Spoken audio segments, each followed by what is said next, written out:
வந்து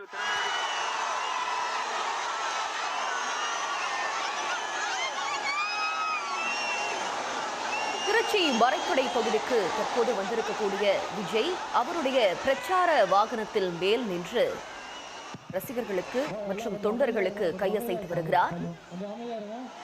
5 மணி நேரத்திற்கு மேலாக விஜயுடைய வாகனம் பயணம் செய்திருக்கக்கூடிய நிலையில் இறுதியாக மறைக்கடை பகுதிக்கு அவர் வந்தடைந்திருக்கிறார்.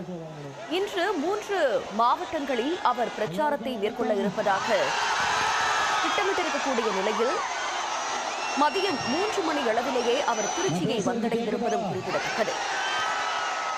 இதற்கு பிறகாக தாவிக தலைவர் விஜய் தொண்டர்கள் மத்தியில் பிரச்சாரம் மேற்கொள்ளவிருப்பதும் குறிப்பிடத்தக்கது. அந்த காலத்துல போருக்கு போறதுக்கு முன்னாடி போர்ல ஜெயிக்கிறதுக்காக குலதெய்வம் கோயிலுக்கு போய் சாமியை கும்பிட்டு தான் போருக்கு போவாங்களாம். அந்த மாதிரி வருஷம் நடக்க போற ஜனநாயக போருக்கு தயாராகிறதுக்கு முன்னாடி நம்ம மக்களை உங்க எல்லாரையும் பார்த்துட்டு போலான்னு வந்திருக்கிறேன்.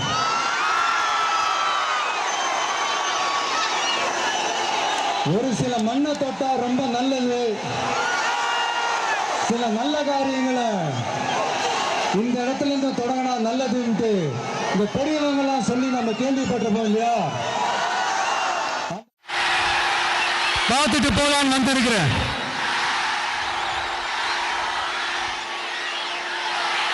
ஒரு சில மண்ணை தொட்டா ரொம்ப நல்லது,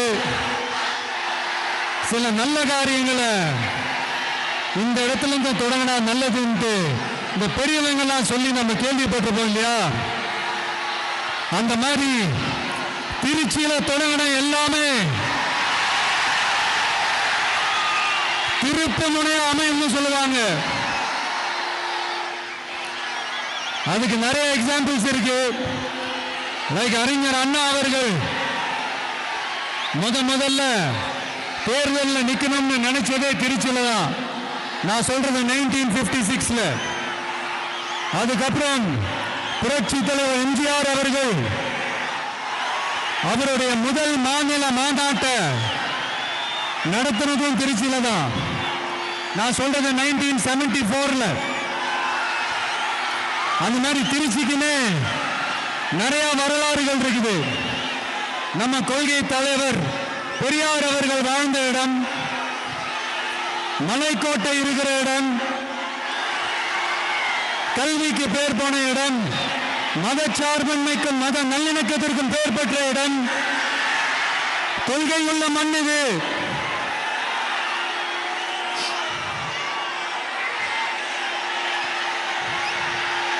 அது மட்டும் இல்ல, இன்னைக்கு உங்க எல்லாரையும் பார்க்கும்போது மனசுக்குள்ள ஒரு பரவசம், ஒரு எமோஷனல்.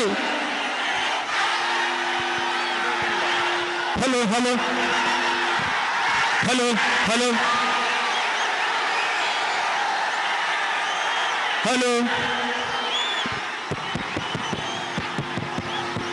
ஹலோ. அது மட்டும் இல்ல, கேக்குதா?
ரத்து செய்யலாம்னு சொன்னீங்களா? ரத்து செஞ்சீங்களா?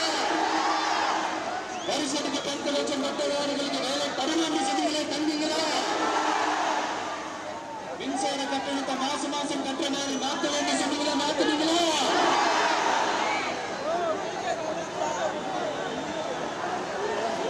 மீனவர்களை பழங்குடியின பட்டியல சேர்ப்போம்னு சொன்னீங்களே, செஞ்சீங்களா? மீனவர்களுக்கு 2 லட்சம் வீடுகள் கட்டித்தரப்படும் சொன்னீங்களே, கட்டி தந்தீங்களா? அனைத்து மீனவ கிராமங்களிலும் மீன் வளர்க்கும் தளம் அமைக்கப்படும் சொன்னீங்களே, அமைச்சு கொடுத்தீங்களா? நெசவாளர்களுக்கு கூட்டுறவு சங்கத்தில் கொடுக்கிற கடனுக்கு 12% வட்டியிலிருந்து 8% கிடைக்கப்படும் சொன்னீங்களே, கிடைச்சிங்களா? ஆட்டோ ஓட்டுநர்களுக்கு சொந்த ஆட்டோ வாங்க 10,000 மானியம் வழங்குவோம் சொன்னீங்களா? வழங்குனீங்களா? அரசு ஊழியர்கள் ஆசிரியர்களுக்கு வேல்டு பென்ஷன் ஸ்கீம் கொண்டு வரான்னு சொன்னீங்களே, கொண்டு வந்தீங்களா? பதவி நேர ஆசிரியர்களுக்கு பணி நிரந்தரம் சொன்னீங்களே, செஞ்சீங்களா? சத்துணவு மற்றும் அங்கன்வாடி பணியாளர்களுக்கு அரசு பணி உறுதிட்டு சொன்னீங்களே, செஞ்சீங்களா? முதியோர் உதவித்தொகை 1500 தரணும்னு சொன்னீங்களா? தந்தீங்களா? தமிழகத்தில் இருக்கும் வேலை வாய்ப்புகள்ல 75% தமிழர்களுக்கு என்ன சொன்னீங்களே, செஞ்சீங்களா? 2 லட்சத்துக்கு மேல இருக்கிற காலி பணியிடங்கள் நிரப்பப்படும் சொன்னீங்களே, செஞ்சீங்களா? தூய்மை பணியாளர்கள் பணி ஊதியம் ஓய்வூதியம் போன்ற கோரிக்கைகள் நிறைவேற்றப்படும் சொன்னீங்களே, நிறைவேற்றினீங்களா? மக்கள் நல பணியாளர்களால் 25,000 பெண்கள் நியமிக்கப்படுவார்கள் சொன்னீங்களே, நியமிச்சீங்களா? ரேஷன் கடையில் மீண்டும் கொடுப்பேன்னு சொன்னீங்களே, கொடுத்தீங்களா? அனைத்து அரசு வேலை வாய்ப்புகளிலும் பெண்களுக்கு 40% முன்னுரிமை அளிக்கப்படும் சொன்னீங்களே, செஞ்சீங்களா? 35 வயதுக்கு மேற்பட்ட திருமணமாக ஆதரவற்ற பெண்களுக்கு கல்வி தகுதிக்கு அரசு வேலை வழங்கப்படும் சொன்னீங்களே, தந்தீங்களா?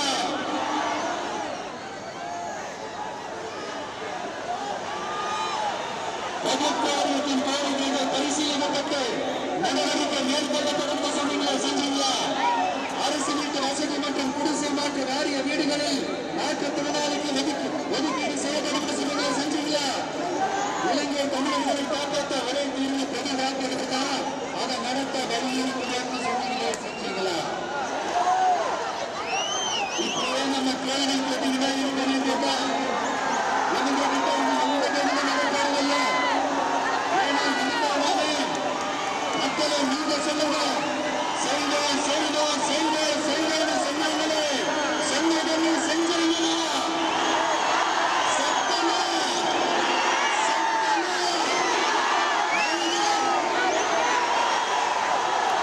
உங்களது ஆசீர்வாதம் புரிய மாட்டேங்குது. மை டியர் சிஎம் சார், மக்களது சத்தம் கேட்குதா? அவங்க பண்றது வேதங்கள், நீங்க பண்றது நம்பிக்கை தான். சரி, நீங்க 2 நாள் தப்புல 2 பேர் ஏமாத்து வேலையில 2 பேர் சரியான திட்டம் தான். இப்படி ஏமாத்துறதுல நீங்க 2 பேருமே ஒரே வேண்டாம்.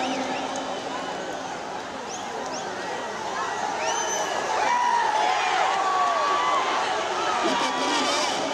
இவங்களையும் மறைமுக உதவிக்காரர்கள் சொல்றாங்க.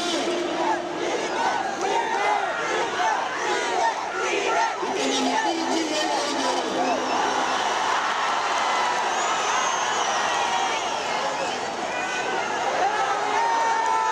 திருச்சி மாவட்டத்தில் திருச்சி கிழக்கு திருச்சி மேற்கு ஸ்ரீரங்க மணக்காடு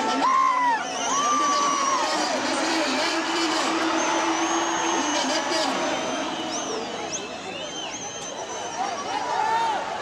9 தொகுதிகள் இருக்குதுல்ல, இந்த தீர்மானமான பிரச்சனைகள் கொஞ்சம் சாப்பிட்டு வைத்துக்காங்க. சீக்கிரம் அடிச்சுங்க.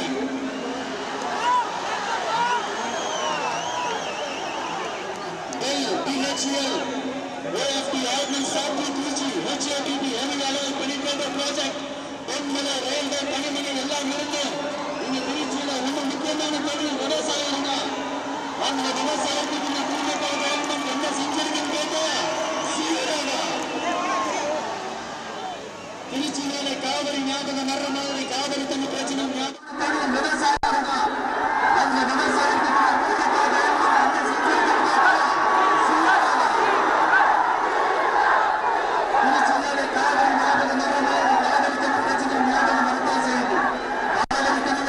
விவசாயத்தோட வீடு காவிரி தண்ணி மட்டுமா பிரச்சனையா இருக்குது? மணக்காடு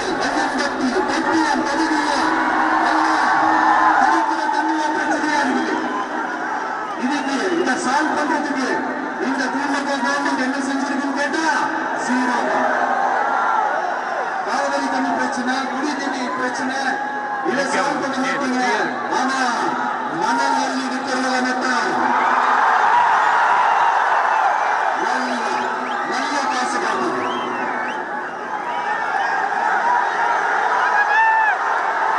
திருச்சி ஃபுல்லா டிராபிக் ஜாம். அதுக்கு ஒரு வழி எட்டான லாரிஸ் ரயில்வே மேம்பாலத்தை எப்ப கட்டி முடிப்பாங்கன்னு தெரியல.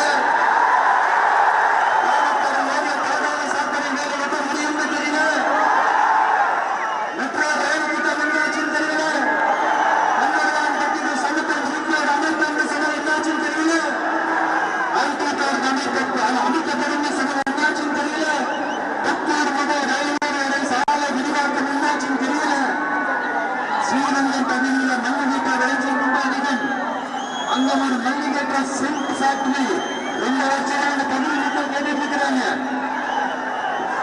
திருச்சி அரசு மருத்துவமனைக்கு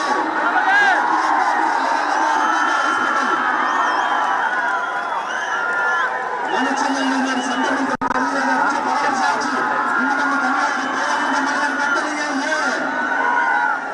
சிறுவனாக அப்புறம் இண்டஸ்ட்ரீஸ் இருக்கிற ஏரியாவில் கழிவுநீர் கலக்காத நிலத்தடி கட்டுக்காது.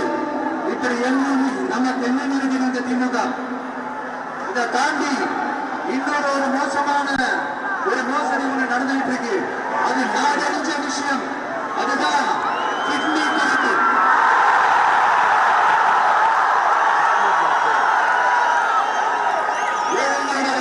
பயன்படுத்தி இந்த பணத்தை காட்டி இந்த மோசடி வேலைகள் நடந்துகிட்டு இருக்கு.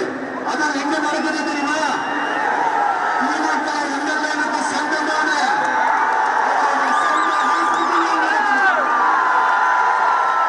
இதை என்னன்னு கேட்டதுக்கு இது திருட்டு இல்ல முறைகேடு தான் சொல்றாங்க. இங்க 2 மந்திரிகள் வேறு. அந்த 2 மந்திரிகள் இருந்து இந்த திருச்சி மாவட்டத்துக்கு எவ்வளவு பிரச்சனை இருக்குது.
நடைக்கு சாத்தியமா இது உண்மை, அதை மட்டும்தான் நாங்க சொல்லணும். கல்வி, ரேஷன், மருத்துவம், குடிநீர், அடிப்படை சாலை வசதி, மின்சாரம், இந்த மாதிரி அடிப்படை விஷயங்கள்ல பெண்கள் பாதுகாப்பு, சட்டமன்ற பாதுகாப்பு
உடனுக்குடன் செய்திகளை தெரிந்து கொள்ள சன் நியூஸ் பெல் ஐகானை கிளிக் பண்ணுங்க.